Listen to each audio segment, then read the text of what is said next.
Assis au milieu des vapeurs de cuisine, le soldat ukrainien Anton se tient prêt à participer à une nouvelle opération de défense de Chassiv Yar, une localité stratégique pour le contrôle de la région orientale du Donbass.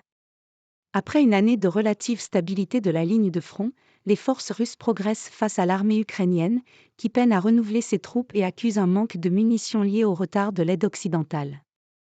Elle vise désormais la conquête de Chassiv Yar, perchée sur une hauteur, située à 20 km à l'ouest de Bakhmout, ville dont s'est emparée la Russie en mai 2023 après des mois de batailles violentes. Si les Russes prennent Chassiv Yar, la porte sera ouverte pour d'autres villes, c'est donc important de les arrêter à cet endroit, explique le soldat Anton, 40 ans. Depuis la position dominante autour de Chassiv Yar, les Russes disposeraient d'une base importante et seraient en mesure de cibler les villes situées en contrebas. D'abord Kramatorsk, la principale ville de la région sous contrôle ukrainien et un important nœud logistique pour l'armée ukrainienne, puis, potentiellement, Sloviansk. Ces deux villes ont une valeur symbolique pour Moscou. Il y a une décennie, les séparatistes pro-russes s'en sont brièvement emparés lors des premiers affrontements avec Kiev. Désormais sur la ligne de front, Chassiv Yar se trouve sur la route de Bakhmout.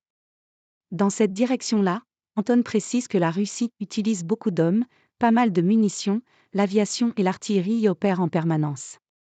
Pour l'instant, le soldat de la 5e brigade d'assaut souligne que son unité parvient à tenir le coup. Combat féroce.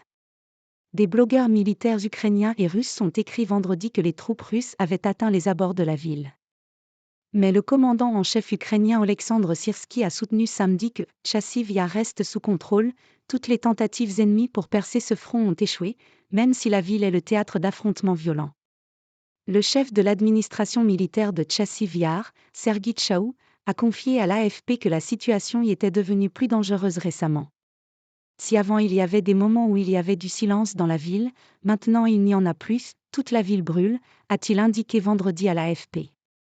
Les soldats blessés à Chassiv Yar pourraient désormais avoir des difficultés pour obtenir des premiers soins d'urgence avant une évacuation. Le dernier dispensaire connu de soins d'urgence a été déplacé en dehors de la ville pour des raisons de sécurité. L'un de ses médecins a indiqué à l'AFP que les équipes d'évacuation n'allaient plus à Chassiv Yar, devenues trop dangereuses.